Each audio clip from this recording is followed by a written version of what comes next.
안녕하세요. 저는 서울에 거주하고 있는 42살 여자입니다. 만나 뵙게 되어서 반갑습니다. 결혼을 한 지도 벌써 15년이 넘었고 하나 있는 아이도 벌써 중학교에 입학을 해서 제법 다 키운 듯한 기분도 듭니다. 맞벌이를 하느라 육아가 어려웠지만 아이가 크고 어른 말을 들을 줄 알게 되니 육아도 한결 수월해지더군요. 저도 조금은 사는 게 덜 버거웠고요. 하지만 이렇게 어려운 자리임을 무릅쓰고 사연을 보내보게 되었습니다. 제 사생활이 고스란히 노출이 되는지라 누가 알아들을까 먼저 걱정도 되는데요. 조금 더 용기를 가지고서 솔직한 수다라도 떨어보고자 이렇게 자리에 앉아 글을 쓰게 되었습니다. 잘 부탁드립니다. 저희 남편은 사업을 합니다. 대단한 부자는 아니어도 시아버님, 증조 할아버님으로부터 물려받은 돈이 계속 쌓여져 있던 사람이었죠. 요즘 말로 하면 금수저 말입니다. 연애할 적에는 차도 없이 대중교통만 이용하며 데이트를 했고 제가 아르바이트 월급을 받아 프랜차이즈던 가게에 아이스크림 하나를 사주겠다고 하니까 좋아라 신나라 하더라고요. 그런 모습 때문에 이 사람이 돈이 많은 사람일 줄이라고는 정말 상상도 못했습니다. 결혼하겠다고 남편 사는 집을 처음 방문했을 때 알아차렸죠. 으리으리한 집으로 들어가길래 혹 이 집에서 숙박이라도 하며 일을 하는 건가 싶었는데요.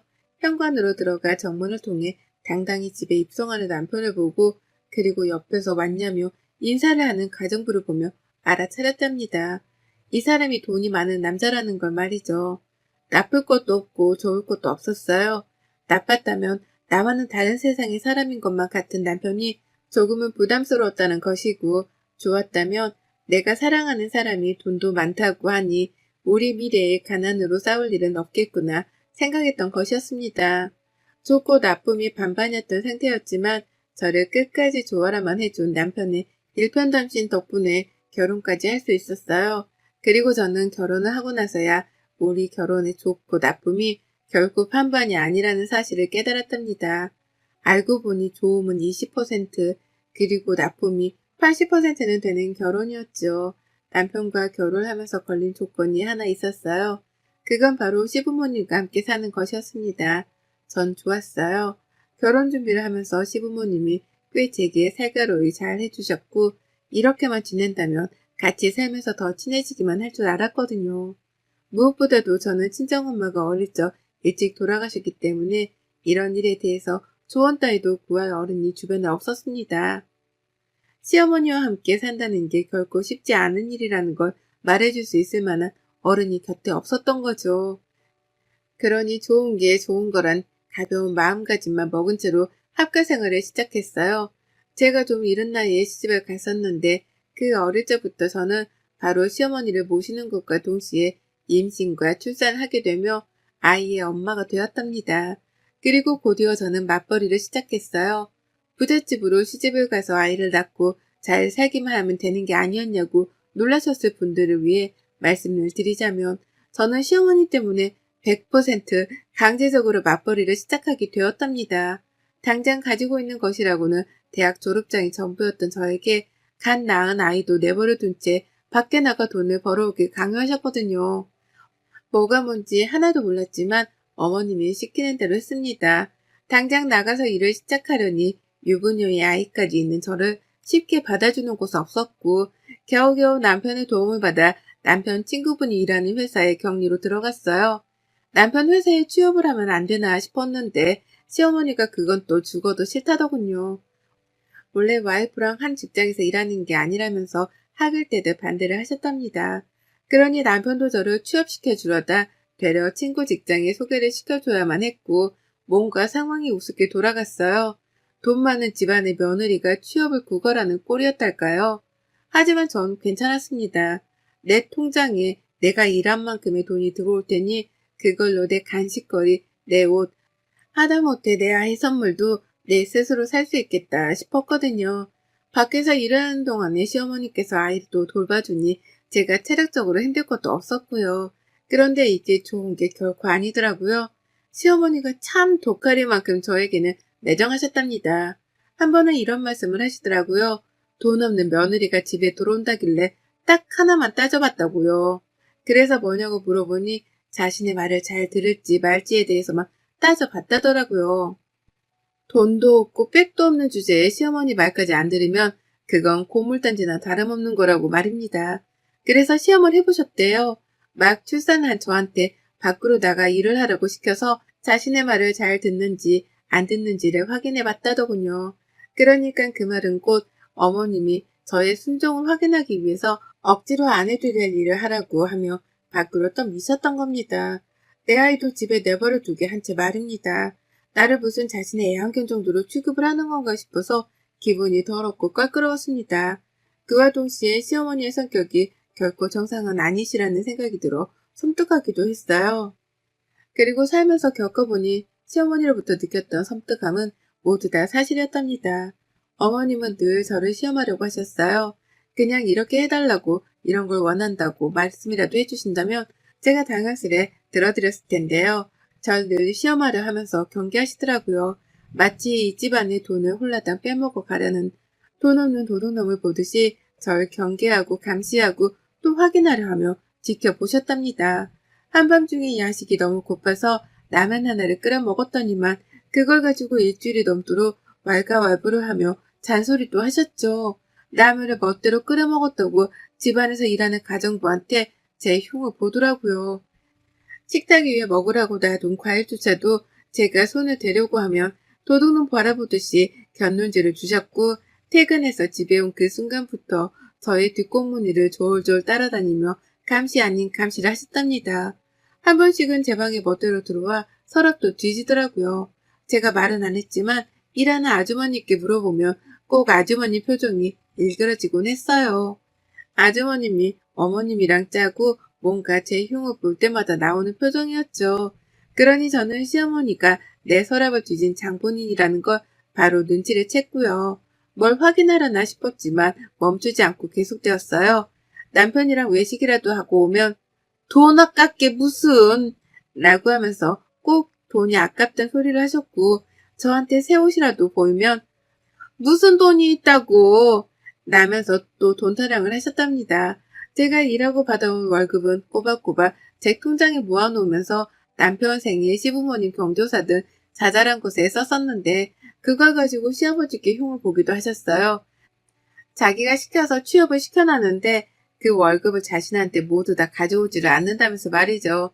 내가 일해서 버는 내 돈인데 그 월급을 당연스레 받으려고 하더라고요. 돈도 많은 집안의 큰 어머님이면서 며느리한테서 그 적은 월급까지 받아가려 하다니 겪으면 겪을수록 정말 저하고는 맞는 것이 하나도 없는 분이셨답니다. 내가 뭘 어떻게 하더라도 나하고는 잘 지내려 할 생각조차 없는 분이시라는 걸 제법 일찍 깨우치고 살았어요. 그리고 그러던 중 저는 집안에서 큰 보물을 도난당하게 되었답니다. 벌써 8년이 된 일이네요. 앞서 저희 친정엄마가 일찍 돌아가셨다고 했는데요. 엄마가 돌아가시면서 제게 남겨주신 유품이 있었어요. 그건 바로 엄마가 외할머니로부터 받으셨던 목걸이였죠. 순금으로 된 체인에다가 펜던트로 작은 다이아몬드가 박혀있는 목걸이였습니다. 집이 절대로 유복한 집안은 아니었는데 저희 외할머니는 유복하셨거든요. 외할아버지한테 시집을 오시면서 가난히 발을 디디셨을 뿐 그 전까지는 아가씨 소리를 들으며 부잣집에서 사셨다 하셨습니다. 그때 할머니가 시집을 가면서 증조부님께 선물로 받은 목걸이라고 엄마가 말씀을 해주셨어요. 그게 저희 할머니 그리고 엄마한테는 가장 비싸고 예쁘고 값진 귀중품이었고 엄마는 그걸 하나뿐인 딸이던 저에게 물려주신 것이었어요. 저는 당연히 아깝고 다를까봐 무서워 목에 매달아 본 적도 없이 보석함에만 넣어두고만 살았고요. 시집을 오면서는 시댁에 들고 오긴 했는데 시어머니 하는 짓이 너무 무섭고 걱정이 되어 깊숙한 곳에 숨겨놨답니다. 안방 안에서도 저 혼자만 알 수 있는 안방 침대 매트리스 속에 말이죠. 안방 청소 자체를 하지 말아달라고 아주머님께도 부탁을 드려놨기 때문에 저 아니고서는 남의 침대 매트리스를 들어 올리면서까지 수색을 할 사람은 집안에 아무도 없었답니다. 그런데요, 그게 사라졌어요. 8년 전 딱 이맘때에 말이죠. 야근을 하고 집에 왔는데 저를 빼놓고 시어머니가 남편이랑 아이를 데리고 외식을 하러 나가셨더라고요. 당시 시아버지는 이미 돌아가신 후였는데요. 집안에 혼자 있고 우쩍한 것이 뭔가 기분이 그리 썩 좋지 못하던 와중에 침대 매트리스를 들쳐 올렸습니다. 그냥 그러고 싶었고 오랜만에 엄마가 남긴 유품 구경하며 엄마 생각이나 하려고 목걸이를 찾는데 아무것도 없는 광경에 간이 떨어져 버렸네요. 난리도 아니었어요. 그게 값으로 따지면 8년 전 800만 원 정도가 되는 거였거든요. 비싸고 귀한 걸 아니까 저도 함부로 메고 다니지 못했던 목걸이였어요. 근데 그게 없어진 겁니다. 난리도 그런 난리가 없었습니다. 저는 집 나간 남편을 찾고 목걸이가 없어졌다고 온 집안을 헤집고 다녔어요. 그 큰 집을 남편이 올 때까지 혼자 뒤지고 삭히고 해가면서 난리도 아니었죠. 하지만 며칠에 걸쳐 찾으려 했던 엄마 목걸이는 결국 찾지를 못했고 그렇게 8년이 지났습니다. 저는 이미 경찰에 신고도 했었고 저희 아이한테도 묻고 일하는 직원한테도 조사를 하고 혹여나 도둑이 들었나 싶어 근처 집안의 CCTV도 뒤져가면서까지 찾으려 노력했어요. 하지만 결국 아무것도 건진 게 없었습니다. 정말 아무것도 찾지를 못했어요. 신고를 하고 어디서 나올까 싶어 고물상도 뒤지고 별별 짓을 다 했어도 건지지 못했어요.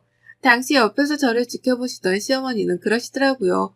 뭐 대단한 물건이라고 그렇게 신고하고 여러 사람들까지 힘들게 하면서 찾으려 하냐고 말이죠.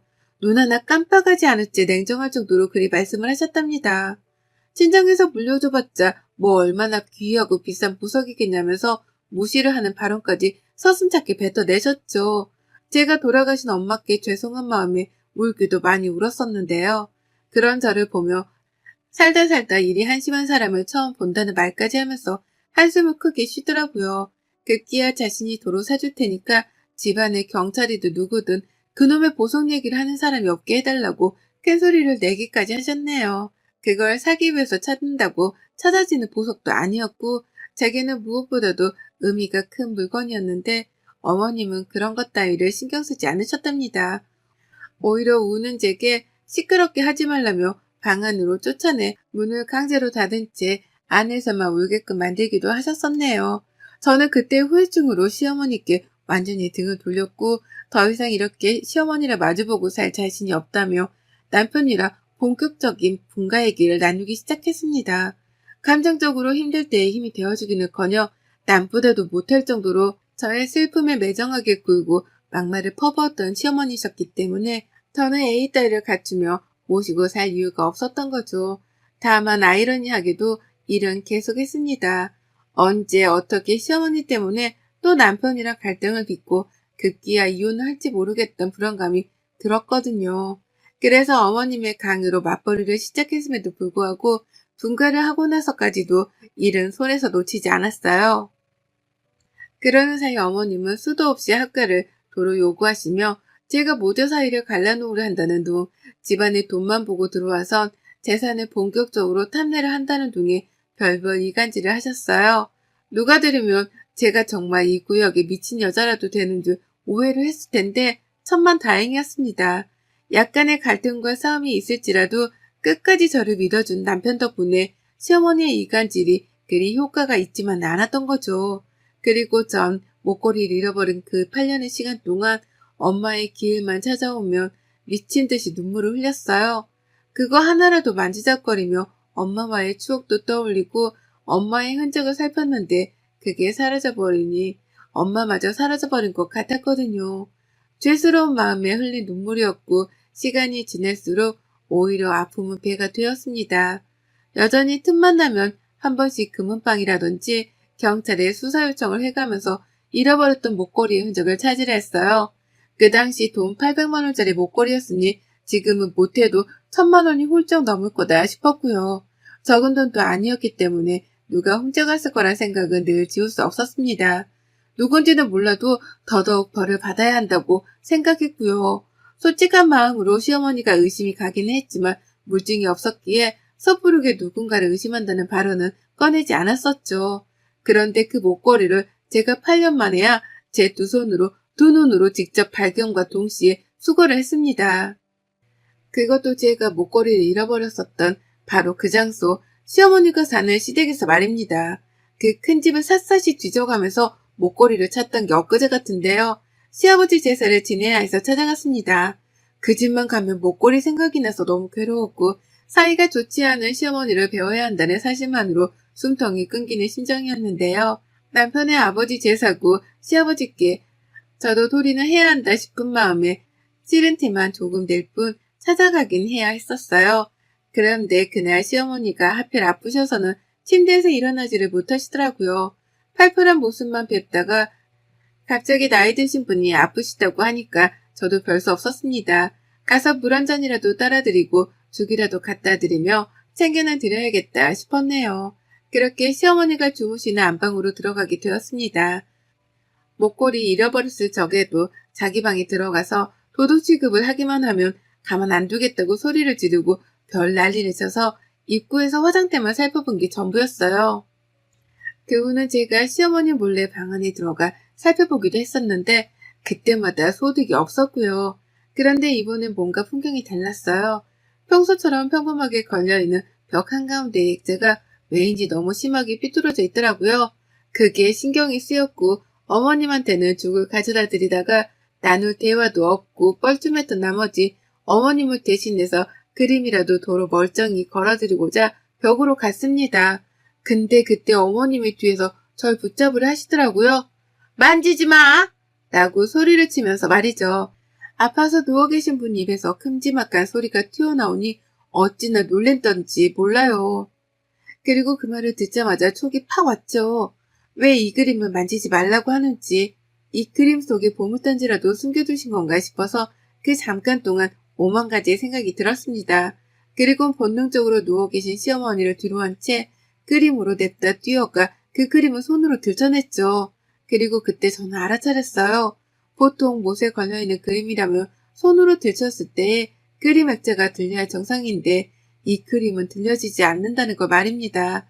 그리고 나서 그림을 똑바로 걸어놓고서는 살며시 왼쪽으로 오른쪽으로 들춰내 보려고 하니 그제서야 그림이 들리더라고요. 네, 그 그림은 벽에 걸려있던 그림이 아니라 마치 책장을 펼쳐내듯이 그림 오른편이 벽과 완전히 고정이 되어 있던 일종의 문이었어요. 쿵쾅거리는 가슴을 뒤로 한 채 주저앉고 문을 열었습니다. 그 안에 누가 봐도 근거로 보이는 철문이 나왔고 저는 남편의 이름을 미친 듯이 불러가면서 문을 따르고만 했어요. 뒤에서 시어머니는 아픈 몸을 이끌고 저를 말리고자 침대에서 일어나기까지 하셨으나 노인의 힘이 저보다 셀 리는 없었습니다. 저는 그림 속 금고 앞에 서서 자리를 지켰고 제 외침에 달려온 남편조차도 금고의 존재를 미처 몰랐었는지 시어머니와 금고를 번갈아 보면서 어쩔 줄 몰라 했어요. 이게 도대체 뭐냐고 어떻게 발견을 한 거냐면서 질문을 막 던져내더니만 결국 시어머니께 직접 비밀번호까지 물어봤죠. 남편도 예상을 했던 겁니다. 금고 속에 내가 도난을 당했었던 그 목걸이가 있을지도 모른다는 예상을 말입니다. 시어머니는 필사적으로 비밀번호를 알려주지 않으려고만 하셨지만 저는 필사적으로 그 문을 열겠다며 급기야 집안에서 망치까지 찾아와서는 그 문을 두드려댔어요. 정말 공장바닥이 따로 없었습니다. 망치의 벽 망가지는 소리가 너무나 요란스러웠고 시어머니는 이제라도 겁이 나는지 그러지 말라고 벌써부터 옆에서 싹싹 빌더라고요. 보통 같으면 제가 왜 그러냐면서 제 흉만 보셨을 뿐인데 웬일로 저를 타이를 하는 듯 말려가면서 금고를 사수하려 한 겁니다. 하지만 곧 그 금고문을 열렸어요. 어떻게 열었냐고요? 저희 애가 들어와서는 비밀번호를 눌러보라 하더라고요. 그래서 남편이 별 생각 없이 시어머니 생년월일 6자리 수를 눌렀는데 실패를 했고 그 후 바로 자기 생년월일 6자리 수를 눌렀는데 또 실패를 했습니다. 그래서 제가 혹여나하는 마음에 남편 생일로만 4자릿수를 눌렀는데요. 문이 열리더라고요. 그리고 그 안에는 누가 봐도 내 엄마 목걸이만 들어있던 보석함으로 추정이 되는 시뻘건 벨벳의 보석 상자가 있었답니다. 그걸 동시에 발견한 남편과 저는 누가 먼저라 할 것도 없이 보석함을 끄집어냈고 저는 그 속에 든 우리 엄마 목걸이를 8년 만에 다시 발견해내며 꺼이꺼이 울었어요. 이게 왜 여기 있어? 여기 있었는데 그것도 모르고 사방팔방을 찾아다니며 죄책감에 살았네. 엄마. 라면서 쉬지도 않고 울다가 숨이 넘어가는 줄 알았습니다. 남편은 미안함에 몸둘 바를 몰라하며 시어머니 노려봤고 아파서 누워있다가 저에게 매달리며 금고를 사수하려 한 시어머니는 벌써 도망을 나가고 안 계셨어요. 저는 한참을 더 울고 목걸이를 끌어안다가 남편이랑 시아버지 제사도 안 지낸 채로 집을 나섰고요. 다음날 바로 경찰에 신고를 했습니다. 8년 전 도난 신고를 했던 그 물건을 도로 찾았다고 도둑년을 어떻게 처벌할 수 있냐면서 말이죠. 아쉽게도 절도죄로 시어머니를 처벌시킬 수는 없었습니다. 이게 유효기간이 있는데 8년이면 그 유효기간을 넘겼다더라고요. 내 귀한 물건을 훔친 장본인을 주인이 벌 주려 하는데 유효기간이 있다고 하는 사실에 화가 치밀어 올랐어요. 하지만 별 수 없다 싶었고 그럼에도 불구하고 어머님을 벌주겠다 결심했답니다. 그래서 다른 거 필요 없이 경찰분께 저희 시어머니를 경찰서로 불러만 달라 애원했어요. 절도된 목걸이를 찾았는데 서로 나와주셔야겠다는 그 한마디만 말이죠. 제가 꼭 한 번씩 경찰서에 찾아와 그 목걸이의 행방을 묻고 찾고 다녔는지라 이 서안에서는 저를 모르는 사람이 없었습니다. 그래서인지 경찰분도 저를 너무 딱하게 바라봐 주시면서 응해주시더라고요. 그냥 단순히 목걸이를 찾았고 서로 놔달라는 말만 해주신 거죠. 그리고 이내 시어머니께서는 버선발로 서에 뛰어오셨어요. 자신을 잡아가기라도 하는 줄 아시는 건지 돌아오자마자 저 멀리 서 있던 저를 발견하고서는 저한테로 곧장 달려오시더라고요. 합의금으로 주려고 하신 건지 가방 안에는 현금 다발까지 챙겨져 있었고 어머님은 밑도 끝도 없이 그 현금들을 건네시며 애원을 하셨습니다. 훔치려고 한 게 아니라 자신이 집안에서 발견을 했는데 누가 가져갈까 싶어서 고이고이 보관을 해놓은 거라고 변명을 하시면서요. 자신이 훔치려고 한 게 아니라는 말만 되풀이를 하며 돈다발을 제게 넘기셨고 그래도 풀리지 않는 제 표정에 불안하셨는지 발을 동동 구르면서 한 번만 봐달라 손을 싹싹 비셨답니다. 전 아무것도 하지 않고 서 있기만 했는데 어머님은 도둑이 제발 저리듯이 스스로 찔려서는 애원하고 돈다발 건네주고 싹싹 빌기까지 하며 용서를 구하신 거죠. 그러다 그기야 스스로 예뻐 보여서 목걸이를 훔친 거라는 자백을 하시더라고요. 전 정말 아무 말도 하지 않은 채 경찰서에서 나서려는 시어머니를 무속도로 노려본 게 전부였습니다. 근데 어머님은 돈 주고 봐달라 애원하다 자백까지 하시더니만 급기야 스스로 그 귀한 무릎까지 먼저 꿇으셨어요. 이 집에 시집와서 평생을 도둑 취급을 받으며 살았던 저였습니다. 밤에 야식 하나 먹는 걸 가지고도 자기 집안의 음식에 함부로 손을 댄 도둑마냥 취급을 당했던 저였죠. 유일하게 엄마가 남겨주신 귀하고 비싼 유품이었고 그걸 보며 위로를 받고 엄마를 그리워하기도 했습니다. 근데 그걸 시어머니가 매트리스까지 들춰내 훔쳐간 걸로도 모자라서는 그 긴 시간 동안 입을 꾹 다물고 계시다니. 이제서야 돈다발을 건네며 싹싹 비시더라고요. 마음감이 교차했고 사는 게 뭔가 싶어 혼동스러웠어요. 남편은 같이 죄스럽다며 저를 토닥인 채 고개만을 푹 숙였고 시어머니는 한 번 꿇은 무릎을 다시 펴기 힘드셨는지 그 자리에서 돌처럼 굳어버리셨습니다. 그리고 전 어머님을 무시하기로 했죠.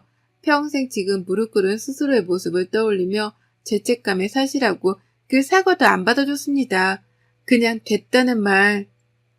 어머님 돌아가시면 재산 안 차려드릴 테니 제사밥 얻어먹을 생각은 안 하시는 게 좋을 거라는 악담만을 남기고 일어서시라는 말도 없이 먼저 자리를 나와버렸답니다. 어차피 법적 조치를 하지 못해 아쉬운 와중이었는데 먼저 돈도 건네주고 무릎도 꿇으시니 더 복수할 필요는 없었던 거죠. 그냥 그 수치심을 그대로 안고 사시길 바라며 용서한단 말 따위도 없이 어머님을 버려두고 경찰서를 빠져나왔네요. 그날 하루 종일 목걸이를 찾았다는 생각에 가슴이 후련스러우면서도 시어머니의 굴욕을 떠올리며 몇 번이고 환호를 질렀던 것 같습니다. 그리 못되게 살더니만 노년에 꼴 좋다면서 말이죠. 그리고 전 다시 목걸이를 잃어버리지 않겠다는 각오로 금고까지 사서는 그 안에 목걸이를 고이고이 간직하기 시작했답니다. 이제 다시는 어머님께 보일 일도 뺏길 일도 없는 이 목걸이를 죽을 때까지 간직한 채로 살 거예요. 두고두고 떠올려보며 시어머니가 제 앞에서 무릎을 꿇은 그 굴욕도 되새길 거고요. 긴 시간 걸쳐서야 제게 다시 돌아온 이 목걸이를 다시는 도둑질 당하지 않을 겁니다. 여러분의 생각은 댓글로 남겨주세요. 오늘도 시청해주셔서 정말 감사합니다.